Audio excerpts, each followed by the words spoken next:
is now centered over Northeast Arabian Sea, but coming closer to Saurashtra and Kutch coast. Its wind speed at present is 115 to 125 km per hour, gusting to 140 km per hour.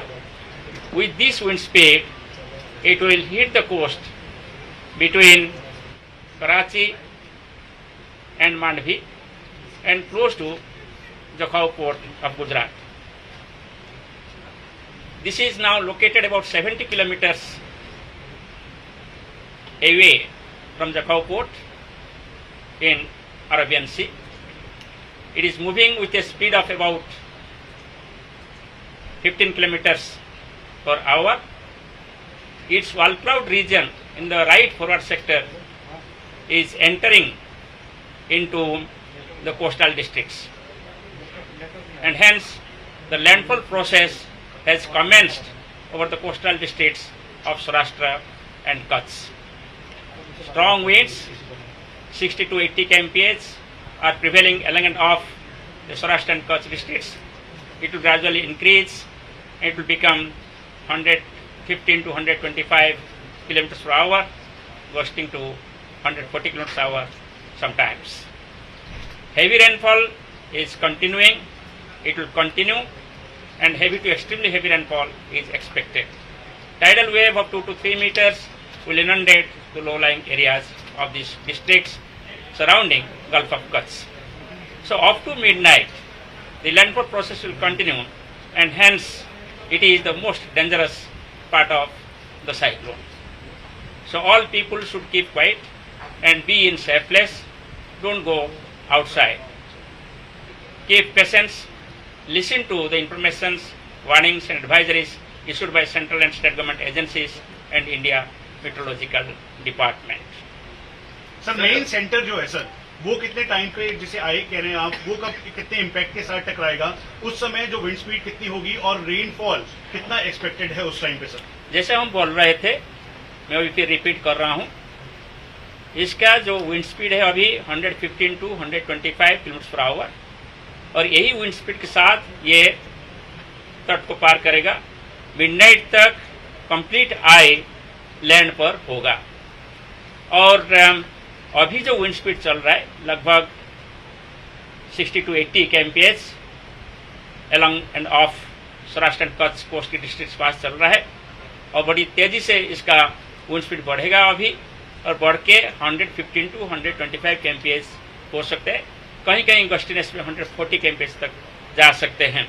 और ये wind speed अभी शुरू हो रहा है rise होना, क्योंकि forward sector जो होता है आई वॉल या वॉल क्लाउड रीजन, वो अभी सौराष्ट्र कच्छ का जो कोस्टल डिस्ट्रिक्ट के वहाँ एंटर कर रहे हैं.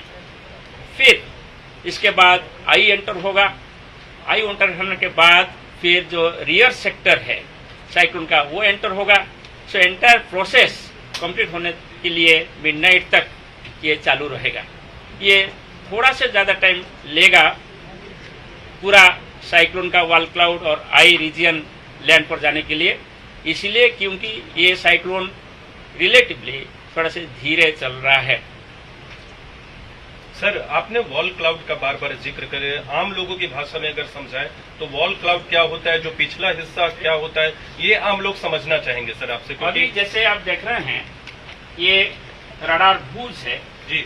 रडार भूज का ये जो क्लाउड मास आप देख रहे हैं इसको वॉल क्लाउड बोलते हैं जी सर. और ये वॉल क्लाउड धीरे धीरे आप जैसे एनिमेशन में देख रहे हैं अप्रोच कर रहे हैं सौराष्ट्र कच्छ का कोस्टल पार्ट को. जैसे ऑलरेडी हमारा जो द्वारिका डिस्ट्रिक्ट है और कच्छ डिस्ट्रिक्ट से वहाँ वॉल क्लाउड रीजन टच करके आगे बढ़ रहा है. सेम चीजें यहाँ आप सैटेलाइट एनिमेशन में देख सकते हैं. जैसे ये आई है और ये जो क्लाउड है इसको वॉल क्लाउड बोलते हैं. जो आई की सराउंडिंग होता है वो बहुत तेज क्लाउड होता है, 15 किलोमीटर हाइट होता है, बहुत सारे बारिश वहाँ होता है. कोई वॉल क्लाउड रीजन यही रीजन है जहाँ सबसे डिस्ट्रक्शन दिखाई देता है, वही रीजन पे सबसे मैक्सिमम विंड होता है, वही रीजन पे सबसे मैक्सिमम रेनफॉल होता है, और वही रीजन पे मैक्सिमम विंड होते की वजह से स्टॉर्म सर्ज भी वही रीजन में ज्यादा होता है. तो इसलिए आप जैसे यहाँ देख रहे हैं सैटेलाइट पिक्चर से कि बहुत डेंस कन्वेक्टिव क्लाउड अभी कच्छ और द्वारिका जैसे डिस्ट्रिक्ट में एंटर कर चुके हैं. इसलिए हम बोल रहे हैं कि लैंडफॉल प्रोसेस शुरू हो चुका है। जो केंद्र बिंदु की बात आप कहते हैं उसका आकार क्या होगा? आप कह रहे हैं कि केंद्र बिंदु बड़ा, उसका आकार क्या होगा? और कुल आकार टकराएगा 700 उसका किलोमीटर। wind speed साइक्लोन का जो केंद्र है इसको आई बोला जाता है, और ये जो आई आप देख रहे हैं यहाँ, इसका डायमीटर है लगभग 50 किलोमीटर।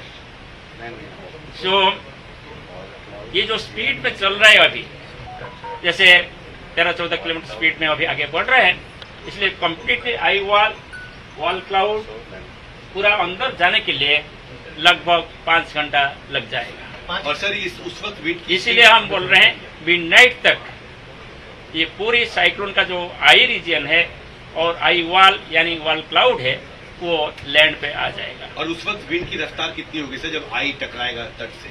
जब आई टकराएगा, आई की रीजन में तो for time being small period के लिए काम विंड हो जाता है, मगर जब आई वॉल एंटर करता है तब सबसे ज्यादा विंड होता है। सो जहां आई टकराएगा यानी जखौ के आसपास जो एरिया है जहां आई पास करेगा, पहले forward sector of the eye wall आएगा और तब विंड स्पीड बढ़ते हुए 115 to 125 kmph हो सकता है। फिर जब आई पास कर जाएगा, फिर रेयर सेक्टर साइक्लोन का आएगा, तो फिर जब 1 घंटे के लिए कि आधा घंटे के लिए जो विंड स्पीड काम हो गया होगा, फिर विंड स्पीड बढ़ेगा और 115 to 125 kmph फिर विंड आ सकता है। मैं आपको ये से एक्सप्लेन करता हूँ। जो अभी ये वॉल क्लाउड अप्रोच कर रहा है कच्छ कोस्ट की तरफ, यहाँ पे विंड स्पीड बढ़ रहा है और ये विंड स्पीड का डायरेक्शन यही होता है कि ईस्टर्ली डायरेक्शन से जाकर वेस्ट की तरफ विंड जा रहा है। अभी जैसे ये मूव करके यहाँ तक आ जाएगा लैंडफॉल के टाइम, तब यहाँ विंड काम हो जाएगा, नहीं तो वेरी स्लो हो जाएगा विंड, जैसे 5 to 10 kmph। इसके बाद ये जो रियर सेक्टर है, ये रियर सेक्टर यहाँ आएगा, फिर हेवी रेन शुरू होगा और फिर स्ट्रांग विंड भी शुरू होगा। इसीलिए जब ये आई पास कर रहा होगा तब यानी कभी भी कोई भी व्यक्ति ये महसूस करे कि ऑल ऑफ ए सडन बारिश बंद हो गया, नहीं तो all of a sudden wind बहुत कम हो गया, ये मत सोचिए कि साइक्लोन डिसिपेट हो गया। मगर साइक्लोन का आई आपका रीजन ऊपर जा रहे हैं, ये बड़ा डिस्ट्रक्टिव है। आपको वेट करना है जब तक इंडिया मेट्रोलॉजिकल डिपार्टमेंट ये नहीं बोला है कि साइक्लोन कंप्लीटली अंदर चला गया, तब तक आप सेफ प्लेसेस में रहिए, साइक्लोन शेल्टर के अंदर रहिए, बाहर मत आइए। सर क्लाउड वॉल और आई का जो जिक्र किया, कितने घंटे तक लगभग ये कच्छ और जकाऊ के इस रीजन में रहेगा? इसका इम्पैक्ट क्या होगा? कितने सेंटीमीटर जो रेनफॉल है आप वो एक्सपेक्ट कर रहे हैं?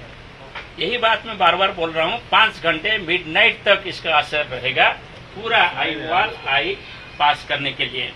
और इसमें heavy to very heavy rainfall होने के साथ साथ कहाँ एक्सट्रीमली हेवी रेनफॉल यानी 20 सेंटीमीटर से ज्यादा बारिश हो सकता है।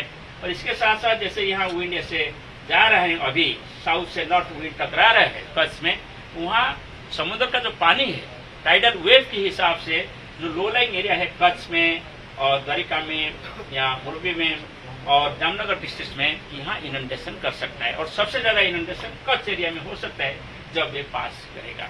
और हमारा पूर्वानुमान जो है वो है 2 से 3 मीटर हाइट का सामुद्रिक लहर आ सकता है और इनंडेशन करा सकता है। सर आपने कहा कि जब केंद्र बिंदु पास होगा, जो आई है 50 किलोमीटर जिसका डायमीटर आपने बताया, तो वो जब पारित करता है तो उसका एक सबसे इम्पोर्टेंट फीचर ये है कि तब हवाएं कम चलेंगी या बारिश नहीं होगी।